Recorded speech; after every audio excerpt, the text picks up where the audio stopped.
All right, this seems to be a PlayStation Rock Band 1 earlier edition, but that can always be a surprise somewhere. Let's get it open. I recommend a size 2 screwdriver, Phillips. This iFixit works really good for me. It's a PH2 tip. Some of the size 2 Phillips don't fit in the holes very well, but this does. If you can find a narrow Phillips 2, that's ideal. Screws are a little tight, as always. You do not want to cam them out or slip. Just keep tight pressure. Unscrew all of the screws and keep them aside. I usually leave the neck ones for last, but it really doesn't matter. Just a lot of screwing on strats.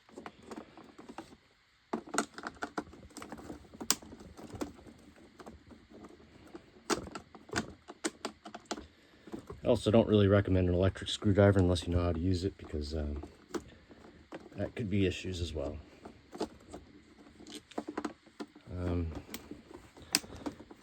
But you will have to open the guitar to figure out what board revision you need, unless you're advanced, and then you can just the boards do work with all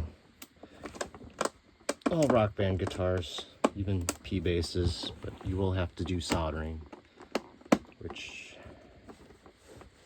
I have done before on these chips. But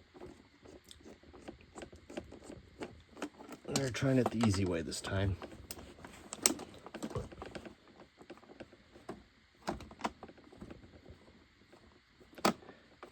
Yeah, so you'll need a Phillips screwdriver to open everything up. You might need a Phillips 1 when we get to the main board. I do recommend, in a lot of cases, having a pair of tweezers. Like some really fine ones are nice, especially if you end up with some of the JST fittings.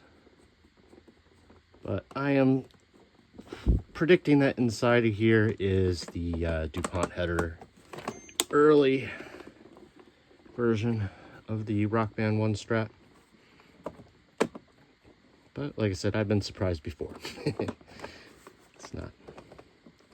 These things are always all over the place. There's about 12 different board revisions. It's a very popular guitar, especially these Rock Band 1s. You can find them cheap usually. They sold a lot of them because it was new at the time and everybody and their mother played it. So a lot of different manufacturers made them. A lot of different tweaks to the board as they were figuring stuff out as they went. And hopefully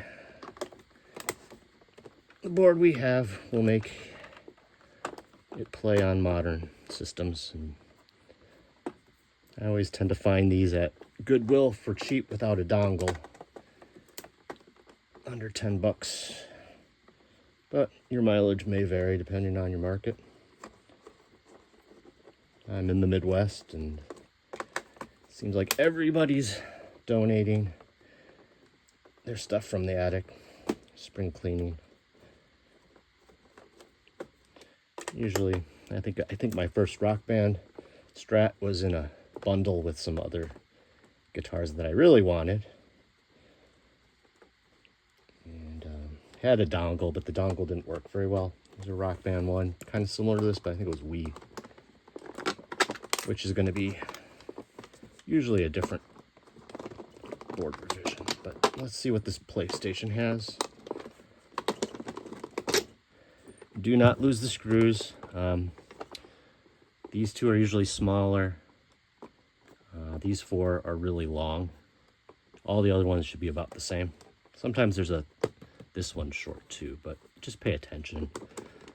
I'm not paying attention very good this time because I'm just trying to show the chip off. I'll figure it out later. Do the math. All right, yep. This would be a typical PlayStation Rock Band 1. Some of the Wii's came this way too. This is probably one of the earlier ones, that earlier main boards you'll see. Do read the identifier here. This one's a Contel wireless guitar -01 version A1. That will be on there. Biggest tip off though is these DuPont connectors. They're very easy, but also kind of annoying. You do have to get this glue off.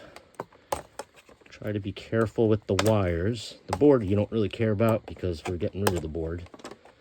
This hot glue should just pop out. It'll help.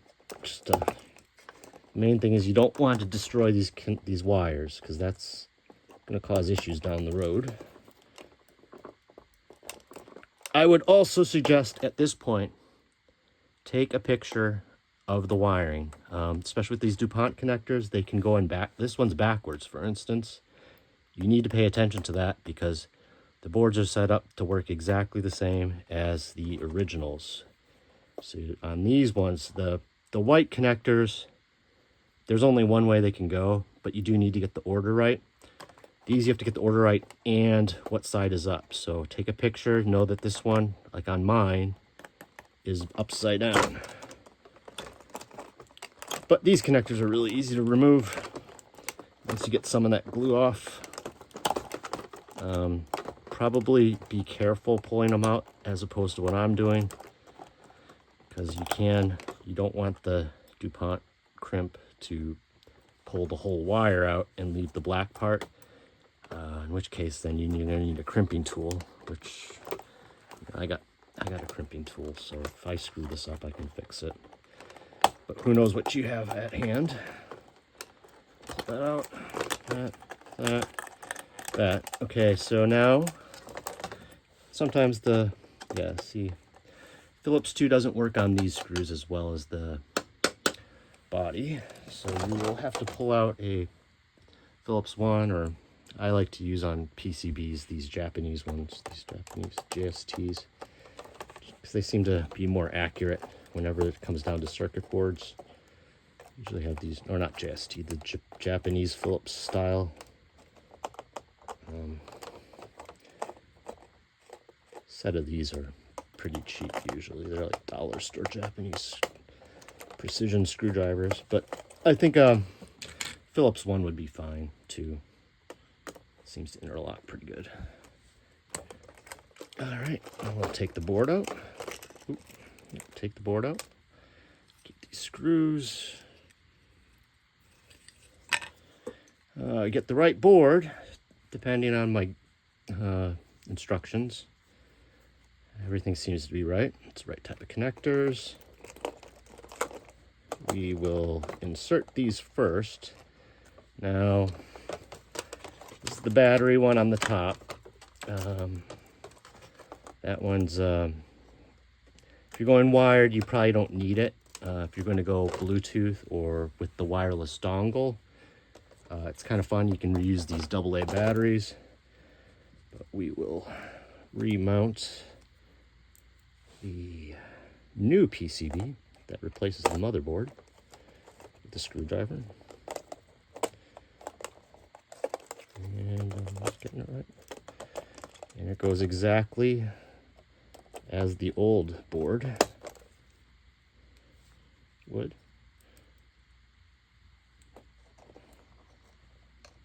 And pardon my awkward screwing here. This tip does not seem to be magnetized anymore. Let me try this one. And that one's not magnetized either. Great. So install the board back.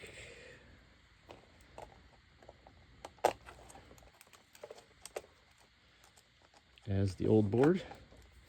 Pay attention to how the wires are going. It's going to be just like stock.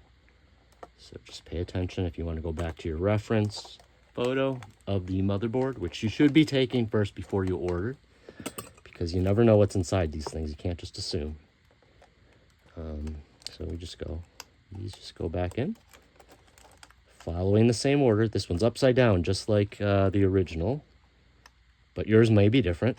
It depends on what the factory was doing at the time. And there we go. And there, we got the strum, the D-pad. We got the LEDs going there.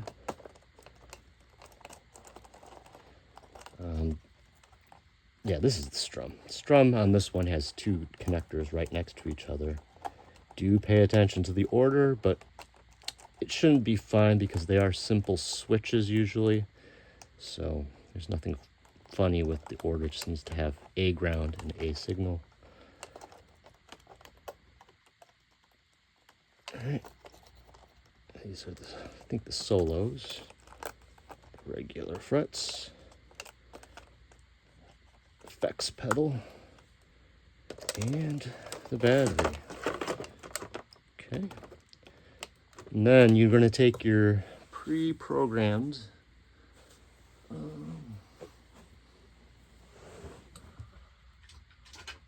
is that? You would put your pre-programmed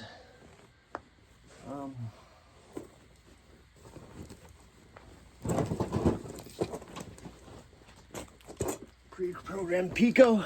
Pay attention to the direction.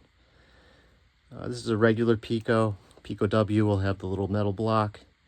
You can do Bluetooth. This one I think I'm just going to make it wired and go out here. And just take the cable and make it go right out this jack, because nobody uses that jack. It'll be a great place for the wire. Easy way to do the wiring. Pop that in. All right. And the batteries. All right. Open up the battery bay.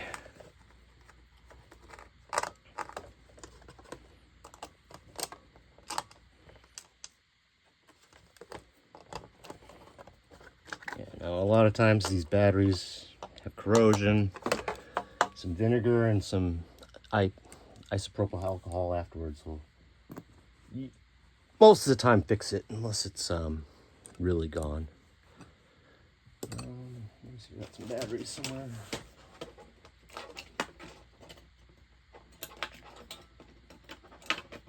Alright, let's try a pile of batteries here. Random batteries. Double A's. Just to test it out.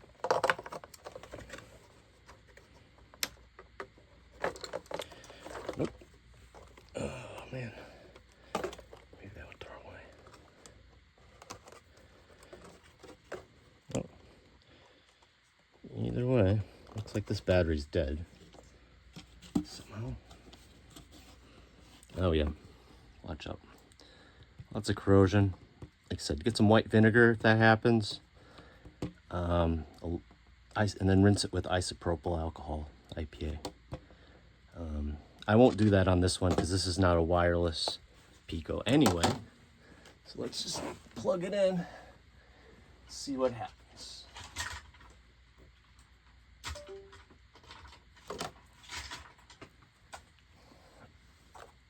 All right.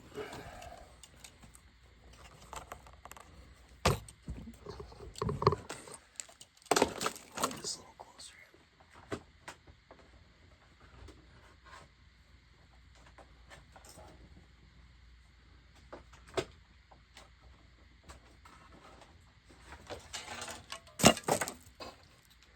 Sorry about that. We'll plug this in. Micro USB. It'll probably go out the end piece there. There we go. Even the LEDs. All addressable. Player 1, player 2. Well, on this one it doesn't have the players, but it does light up for the power, which is kind of nice.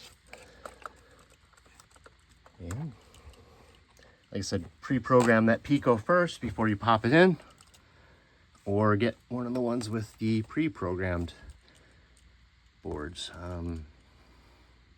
And that's how you mod a Strat.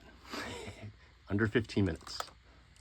I put it together, but you know, put it right out this hole. Maybe make a knot if you have a nice long cable, and you're good to go.